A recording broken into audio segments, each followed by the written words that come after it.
here's a number here for a buddy of mine. He's sort of a lush. I didn't know he drank till one day I saw him sober. I told him, I said, you know, that whiskey is slow poison. He says, I'm in no hurry. And I says, don't talk back. Now, you know what doctors say. You drink too much, you don't live long. Oh, hell, he said, I've seen more old drunks than old doctors.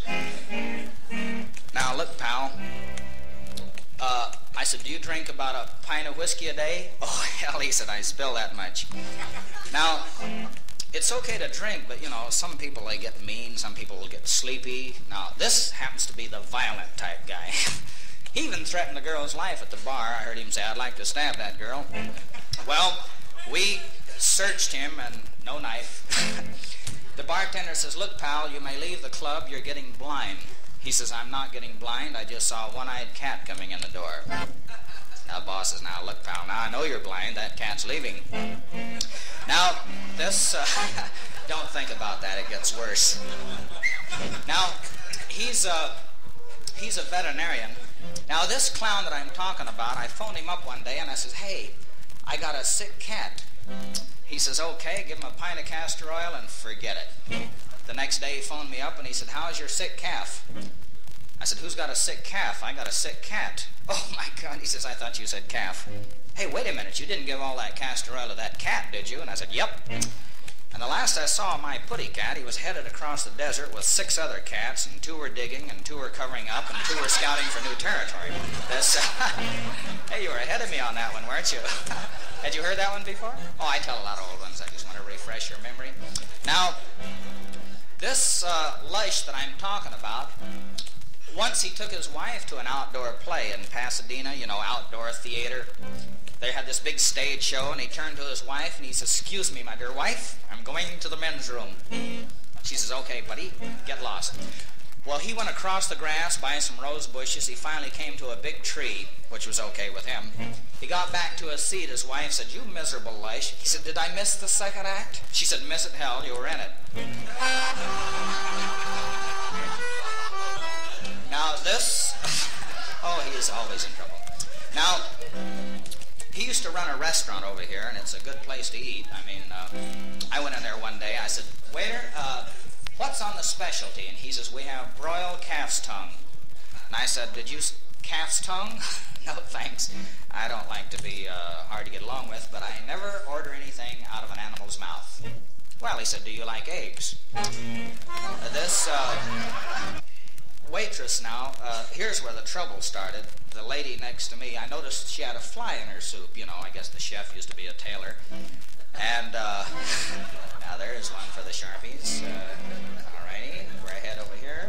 Now, there's the jury. Now, she screamed, remove this insect, and they threw me out. I didn't believe in flying saucers till I goosed a waitress, because she had a whole tray of saucers, you know, and boy, they flew all over the room. My boss looked at my expense account the next day, and he says, what's this Ferguson, $18.10? And I said, that's not Ferguson, that's Ferguson. Now this, got the picture? All righty. Now, all righty. Now, I couldn't even cut this steak, and I just lost my temper. I told this waitress, I says, now you can just take this steak back to the chef, and you know what he can do with it. Well, she came back 5 minutes later and said, I'm sorry, but there's 2 steaks and a chicken ahead of you. Now, there's those flying saucers over there. Now, watch it, sir. You know the rules here. Cut your nails. Now, here is a number here for, that's that man waiter there. He's a clown, too. You know, men waiters give you a bad time once in a while. This one, there he is over there. He owns his own restaurant, I guess. At first I thought he did. I walked in. I said, I'll have a T-bone steak. He says, that'll be 10 cents. I said, 10 cents for a T-bone steak? Then I'll have soup, salad, dessert, and coffee. He says, everything, 1 dime. I said, boy, what's the name of this restaurant? He said, this is Charlie's Restaurant. I said, are you Charlie? No, he said, I'm Jerry.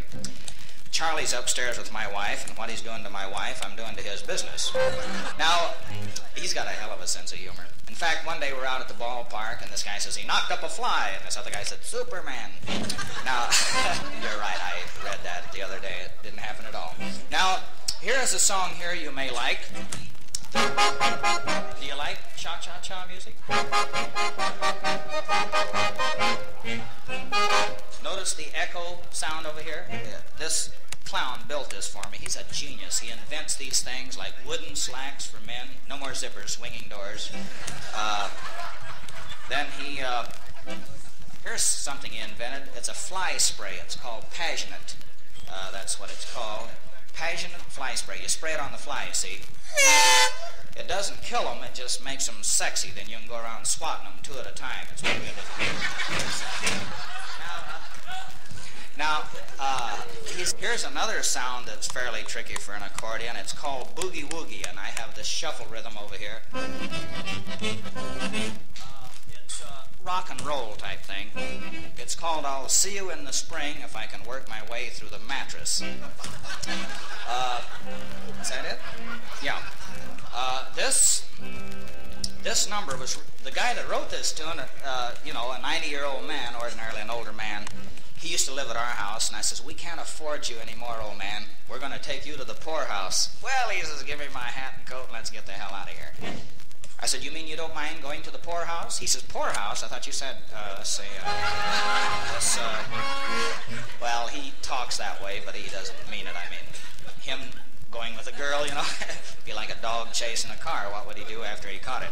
Now, maybe chew on the tires a little. Now, he lives up in Alaska. Have you ever been up in Alaska? Oh, it gets cold up there. He even has a dog sled, 3 dogs. They used to pull the sled about, I'd say 9 miles an hour. That's pretty fast. Of course, the lead dog was in heat. Now, and the lead dog was throwing all this mud and slush right in the other 2 dogs' face. One of them said, isn't this a bitch? The other says, it better be. You're right, he didn't say a damn word. Whoever heard of a talking dog? I heard of talking animals, though. I was out at the zoo, and there was a bunch of bulls out there. There was some old bulls. And the little young bull walked up to this old bull, and he says, hey, there's a bunch of cows up on the hill. Let's run up and get one of them. The old bull says, let's walk up and get them all.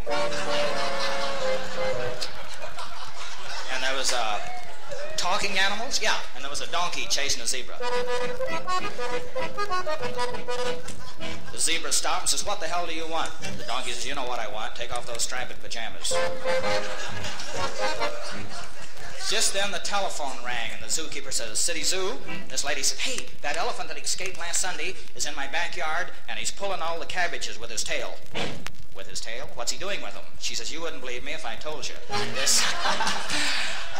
Don't think about that when it gets worse. Boy, these are gassers, aren't they? Now, hey, we got another animal in, talking lion. So I grabbed up the phone. I says, I want to speak to that lion. He said, I'm sorry, he's on another line. Phone, extension, the hell with it. Hey, I just heard a new joke today. You hear what one fly said to the other fly? Your man is open. I was supposed to do this for another friend way in the corner here. He owns a furniture store. I used to work for him. They made a fortune. They're the ones who invented the Davenport, and you've probably heard of the thousands that have been made on that invention.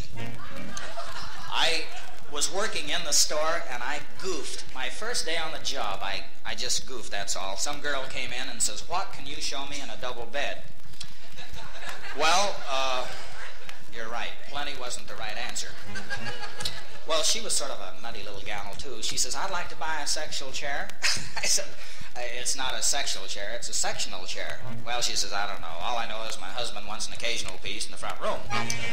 This, yes, occasional. Now, her boyfriend just got in from overseas, and he proposed. She was so surprised when he proposed to her, she fell right out of bed. No, see, was that it?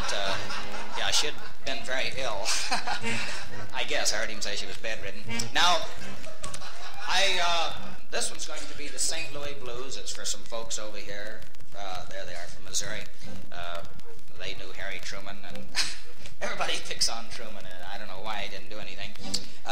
Now, this is his favorite number. It's St. Louis Blues. Have you ever been in St. Louis? My best friend drives a bus there.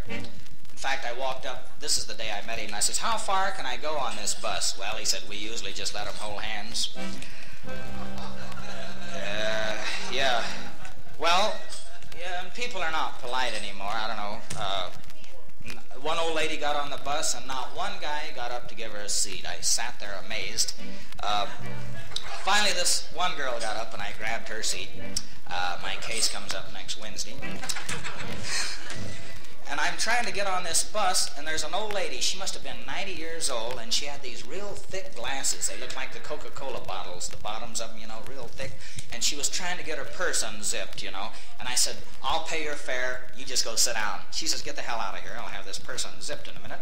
And I said, I'll pay your fare. Forget about the purse. She says, drop dead. I'll have this purse unzipped in a minute. And I said, I must insist on paying your fare. You've unzipped my pants twice. Now this...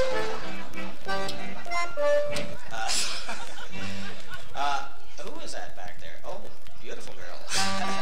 I love girls when they let me. Now, I met a girl the other day in the most unusual way. We were introduced. Now, very unusual girl. As a matter of fact, I might mention she was sort of stupid, too. She thought a dry dock was a thirsty physician.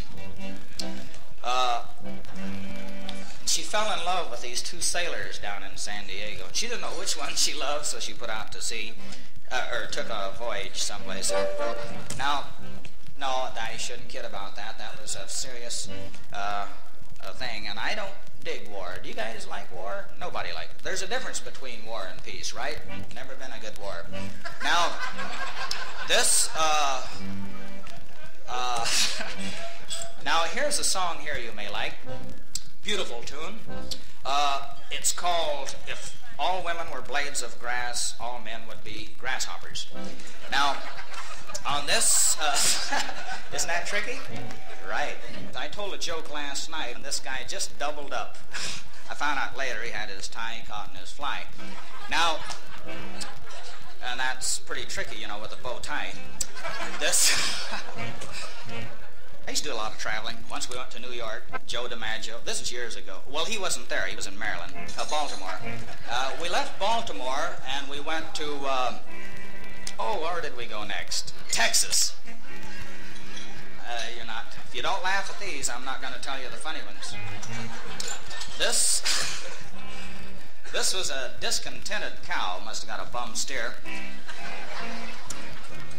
And this Texan says, hey, Saturday night is tomorrow night. We're going to the masquerade ball. He says, being as I'm a cattleman, I go dressed as cattle. Me and my wife will slay him. She dressed as a cow, he dressed as a bull. She put on this big tail, he threw on this big cowhide, and he put on these big horns, He likes horny cattle.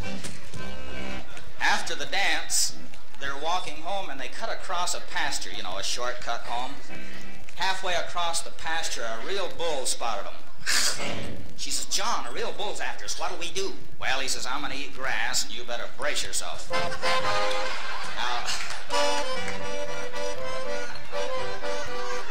Now,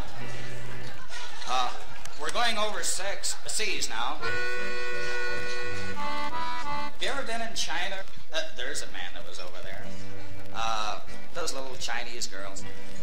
Now, in fact, there was a big politician over there, and I said, hey, what are you doing in the Orient? He says, I'm trying to get these characters to vote. These Chinamen are not voting, and I'll prove it. He called this Chinaman over, and he says, when's the last time you had an election? And the Chinaman says, just before breakfast. Before breakfast? Well, rot's a rot. And there was a little Chinese girl there, and she had these little bloomers. Of course, they don't call them bloomers over there. It's called Sakanuki. Now, she was, I believe he called her a streetwalker or something like that. No one had a yen for her.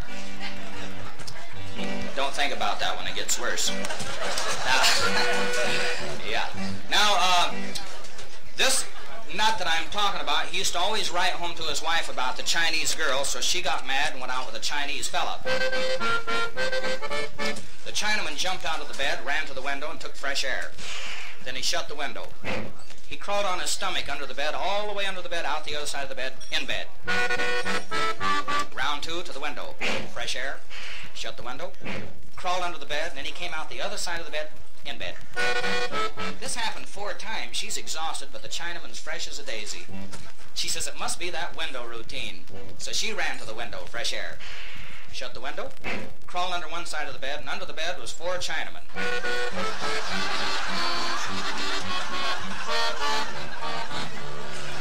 Now I'm going to do a song before I lose you completely. I have a Latin rhythm that I use in the bass over here. This is called I Left Her South of the Border Because She Wouldn't Come Across. We're going back to Mexico now. Here's that little Latin rhythm that I was mumbling about. You like Latin? Did you hear about the oversexed frog, a horny toad? Wait, I'll think of another one. Oh, here's a cute one. It's the only clean one I know. It's the illegitimate Rice Krispie. Plenty of snap and crackle, but no pop. Here's one I read on the wall in the men's room. It's about the seagull. He wanted to own his own home, so he made a deposit on it. And I was sitting up at the bar, you know, next to this guy, and he was feeling his drinks and everyone else. And he had a little dog in his lap. He says, my dog can read. Well, no one believed him till the dog went out by the wall. The sign said wet paint, and the dog did. Then he walked up to this girl at the bar, and he says, hey, I'm a man of few words. Will you or won't you? She says, your apartment or mine? Oh, he said, to hell with you if you're going to argue about it. Well, she said, you've out-talked me, you smooth talker. Now, this girl, she'd seen more love than a policeman's flashlight. This, you know the type I mean? Now, and I'd like to do this for Bob. He wanted to be a sex maniac, but he couldn't pass the physical. This evening at the bar was quite an experience, you know. I was sitting up at the bar. I said, do you serve ladies at the bar? And he says, no, you have to bring your own.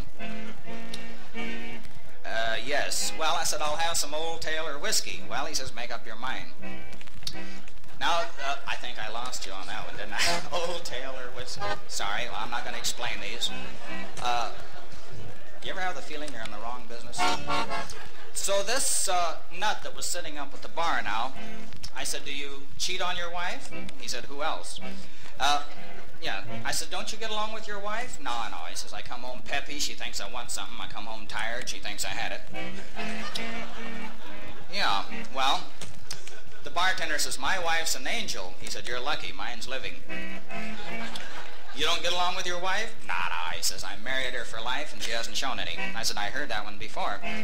I said, look, why don't you get tough with your wife? Throw over your lap, pull up her dress, and spank her. Well, he said, I tried that. I get the dress up and I forget what I was mad at.